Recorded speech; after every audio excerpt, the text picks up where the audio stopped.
Ladies and gentlemen, welcome back to the Stoverload Music Podcast right here on YouTube.com. And if you guys watch the show, you know how I do things. I like to find some of the best independent artists out there. I like to get them on here so we could talk about their music and what it is that really caught my eye and made me go, holy crap, they're badass.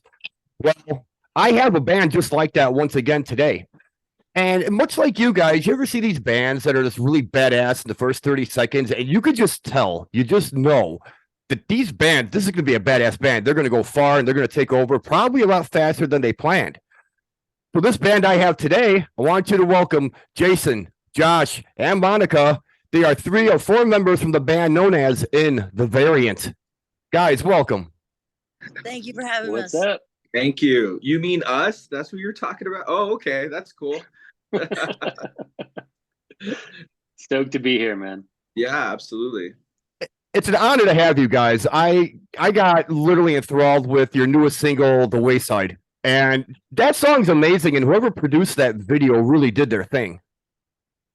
Yeah, for sure. Kyle's great. He's a good buddy of ours, and he's always done really, really well. And he's kicking ass out here for sure.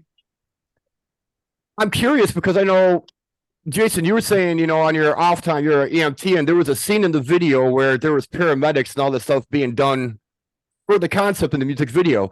Were you able to get a hookup through your job to make that happen? Oh, yeah, man, that was crazy. Normally we don't really do stuff like that, but I've been there since God was a child, and I was able to ask like one of the big bosses, hey man, can we use this bay? It's a nice grungy bay, and the ambulances and all the lights. And I was always kicking around an idea like to do something like that. And they said, yeah, go ahead, have at it, but it had to be like in the middle of the night. So it was a kind of an exhausting shoot for me. It didn't take terribly long because Kyle and the rest of the crew were just absolutely professionals. They knew what they were doing, when they wanted it done, how they wanted it done. But yeah, that was there at my at work, and yeah, we pulled it off. It looked pretty good, I thought.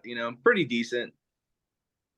Yeah, I'll say it. And then, you had Monica running through the hallway while she's opening the song. And I'm just curious, were you guys like staying overnight at a hotel and it was like 3 a.m. and you're just like, all right, here's what I want you to do. I want you to run up to people's doors and bang on them and act like you're singing and just keep doing that down the hallway.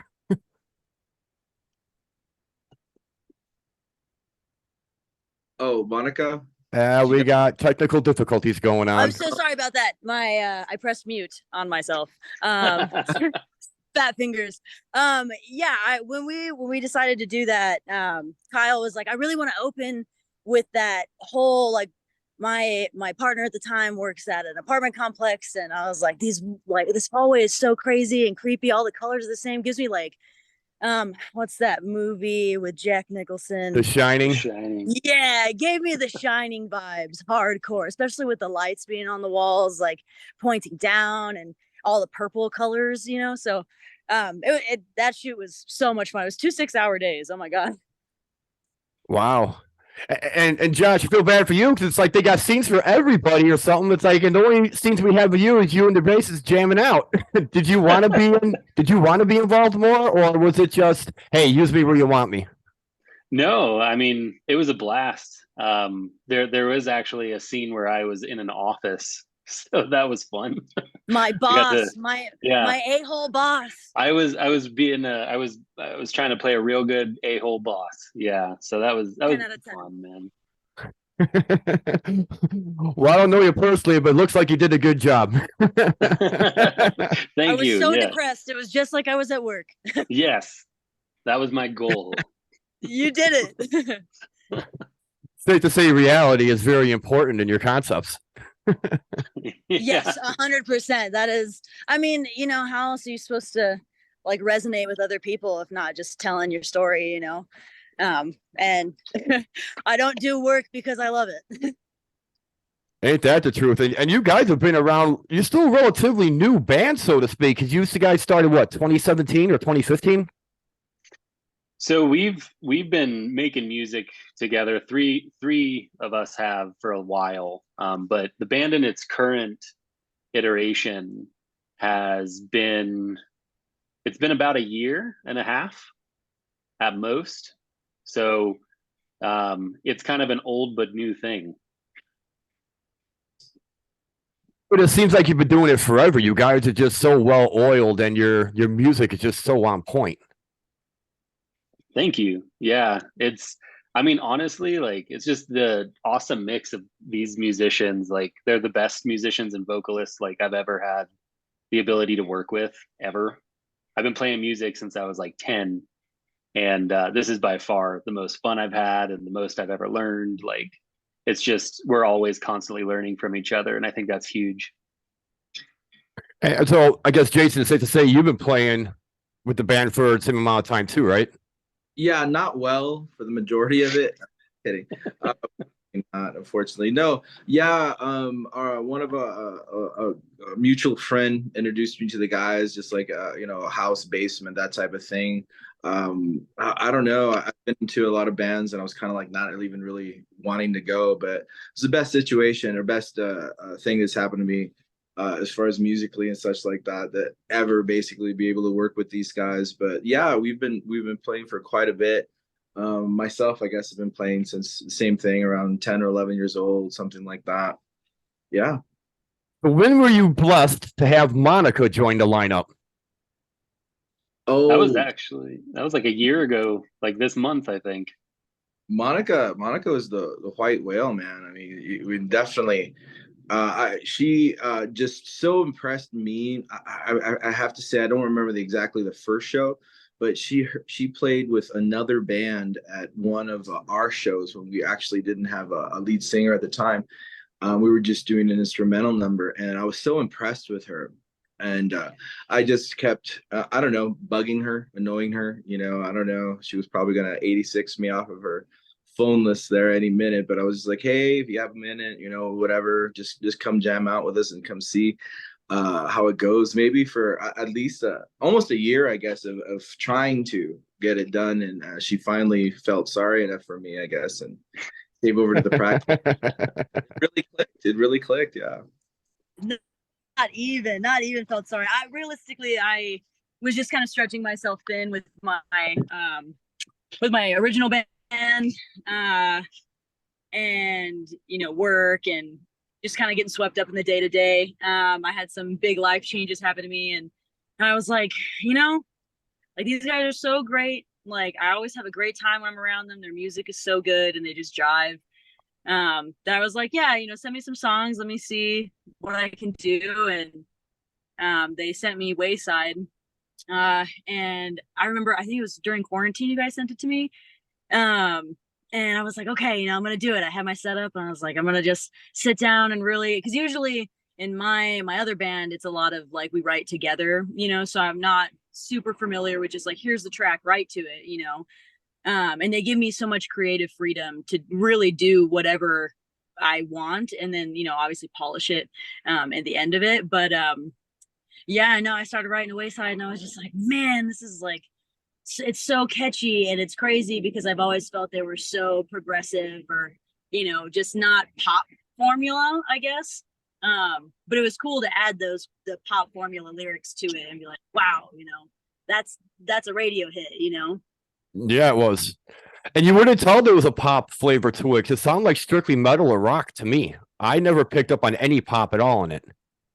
I feel like for me, I guess pop is like the structure lyrically, and then having that hook be there and come back, instead of it being like, oh, maybe this is the hook, maybe that's the hook, or whatever. So when I wrote it, I was like, all right, you got basic intro, you got your little teaser of that's why I like the end variant twist. I always do a little teaser of your hook, and then they bring back that verse and do full chorus, and I'm like, okay, cool, fuck yeah, getting used to writing with them. And yeah, I don't know, it was great. It was awesome, and I really felt like the song came out super hooky.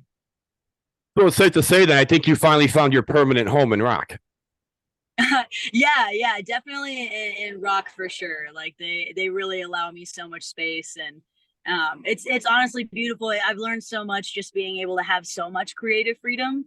And yeah, I'm excited to see where it goes. We got some new ones in the mix that I feel like are really gonna push that genre.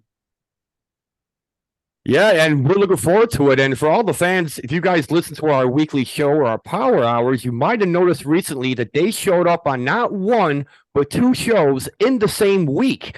And their newest single, Rusted, being one of them. Take us behind that song. We like to hear the stories and the messages behind these songs. Well, I mean, the guys brought the song up, and I feel like it was one of the first ones we got to write together, kind of, where like I was just there to jam and you know, really feel it out and try new things. And then they would be like, oh, that sounds really cool, you know, go with that. And I have a tendency to write things that like I feel the song needs, and then I go back and I'm like, oh, like my subconscious almost writes it, you know. And the whole EP itself, the introspection EP, just is really about finding yourself and understanding like when you are the one getting in your own way. And Rusted itself was a lot of just talking to myself, you know, really realizing what I want in my life and trying to tell people that I'm giving them everything that I can right now, even though I know that I could give them more. And yeah, that's kind of why it's like, you know, I'm rusted, washes the waves, separate my skin. Like it's already, I'm nothing at this point, you know, like I'm so exhausted. And I've been really exhausted in life, and for all the things going on, it's been a whirlwind for me. So when I wrote this song, it was just like a little cathartic for myself to be like, hey, you know, this is how you feel, but it's because you're giving too much, and maybe you need to take a step back and, you know, learn to give more to yourself. I guess for the other two guys, then, do you guys, you know, feel the same way too when you guys come together on a concept for a song? I mean, how long does it take till you have that final, yes, these are the lyrics, this is the song? Well, I think it varies, pun intended. But I think for like, especially this one, we kind of don't go into anything ever having an idea of what the song is going to be at the end. So we kind of let it become what it becomes. And I think this one, like Josh, our bassist, brought it to us with just a bass line he wrote on an acoustic bass. And from that, we kind of, you know, we started to write some more rock and chord progressions and stuff in addition to it. And when Monica first came in and just laid down like the melody that she was going off of, I think we all just kind of felt it instantly. And it was just like, yeah, she's got that. So I think it's more of a feeling of just like, yeah, it's ready.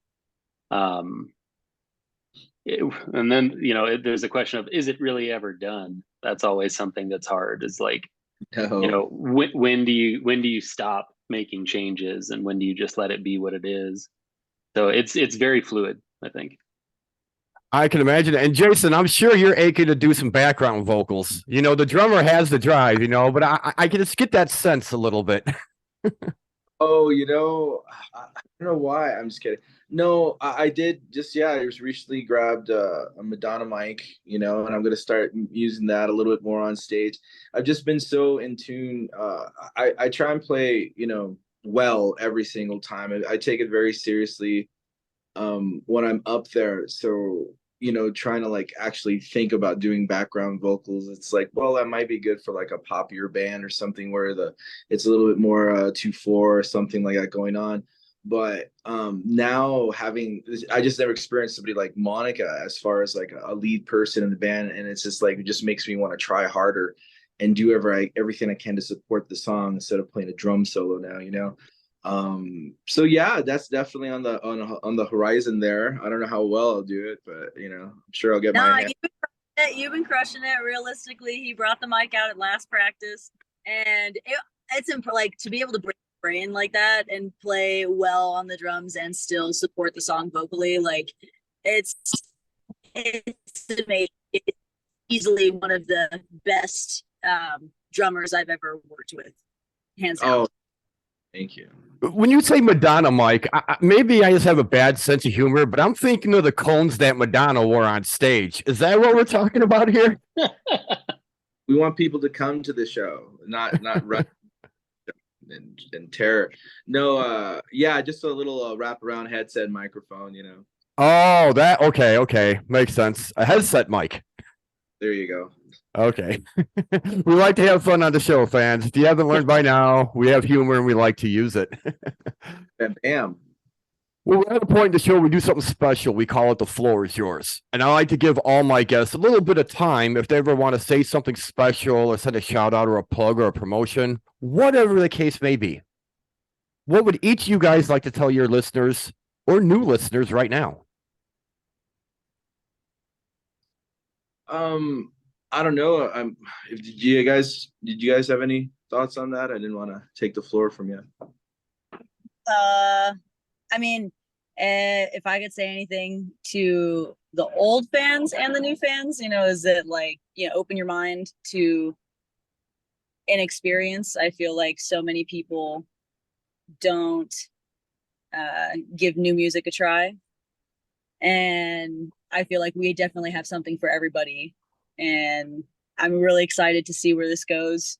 And I'm lucky enough to play with these guys. So I'm excited to be showing everybody this new music that we're going to have. It's great. Completely agree with that. Yeah. Just take a listen, be ready. Like there's going to be a bunch of new stuff coming. Lots of really cool announcements coming out. Like things are moving along. So just get ready for more music. I don't know, man. I think it's like, I guess to any new or old fans out there, it's like, I don't know. I always thought our band is something like a hard rock rhythm and blues band. It just has a little bit more, more teeth to it, I guess. And I don't know. I think like basically rock is coming back, drums and bass, guitar and stuff like that. And I love all the genres, and don't get me wrong, I think everything's just, there's just wonderful artists and everything, but I think there has something to say about that, more rock and roll, grungier stuff that's coming back, but just with some intelligence behind it as well. And I think it's making just a great resurgence if it ever even really went away. And yeah, we're just looking forward to what's coming up. A lot of great tricks in our hat. Well, I can't wait. Like I said, I got addicted pretty damn fast. It only took me 30 seconds. So you guys are definitely off to the right track. If fans wanted to find you and follow you and become part of the team or support you in any kind of way, how could they do that? Oh, there's so many ways. Hit us up everywhere. We're just in the variant on all the social platforms. www.inthevariantofficial.com. It's got everything on it. Come to a show. We got awesome merch, awesome times. For those of you right now, we're playing a lot in Colorado. So, if you're in Colorado, come on out. But if not, just keep an eye on things. We're always putting stuff out and excited to have you guys in the family. Can I add something to that?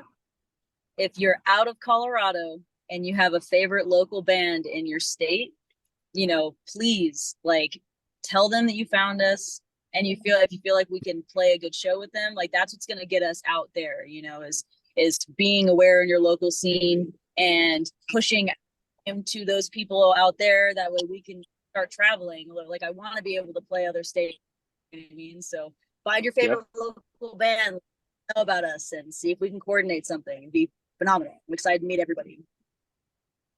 It's funny you say that, because before we start this interview, I'm a big fan of Crash Karma, and I love their work and their style, and they're a two-piece. And I was thinking about you guys, man, In the Variant would be a badass opener for them. Yeah, I love Crash Karma. That would be a sick bill. I'd be all for that, man. Hello, Crash Karma. This is a message for you. Would literally throw down so hard. We'll play for a hot dog and a bottle of water. Okay, maybe not that, but do you think it'd be an amazing lineup and an amazing show with seeing you two guys together? Yeah, God, that'd be a blast. Well, Crash Karma and all you other bands out there looking to put stuff together, hit us up. We're looking. Yeah, if you have a hard time finding their work, which you shouldn't, go check out my previous shows. Like I said, they're 2 tracks on 2 shows in 1 week on my show. That's how good they are. No band has ever done that. Thank you. Thank you. Well, I guess it's only safe to say, too, because I think I got to throw a big shout out to Dakota Lee from the owner of DI Records. If it wasn't for him, I wouldn't have never found you guys, much less, I probably would have came across you sooner or later, but I wouldn't have never got a chance to actually talk to you and have you on the show. And he's one hell of a guy. For someone who owns a record label, he's really good to his artists. For sure. Yeah, we love DI Records. I mean, they've been nothing but incredible supporters and lovers of the music, and they put it first and the people first. So Dakota and DI Records, everybody, we love you guys so much. Thank you. So much for giving the opportunity to even be a part of it, man. Like, Dakota's awesome. Dakota, you're awesome. See, we don't forget nobody here on the show. Everybody gets a little bit of love somewhere. Well, fans, you know how the saying goes. All good things must come to an end. And unfortunately, we hit our mark today. Now, they told you how to find them, but don't just go and find them. When they have merch, a CD out, something like that, go buy it. Go get it. It's not a reality unless it's in your hands. Until then, guys, I want to thank you so much for being here. And on a side note, this is the second time someone's video froze with a big cheesy smile. This hasn't happened since the sepsis interview back in like 2020. Well, Monica, we got a lot of love, so we're not going to rip on you. But till then, they told you how to find them. Go follow, support, subscribe, buy their merch, and go see them live. You won't be let down. If you ever come to my state, I'll be front row. Till then, I'm your host, Mike Stover. This is the Stoverload Music Podcast with In the Variant. Till then, we're out. Thank you.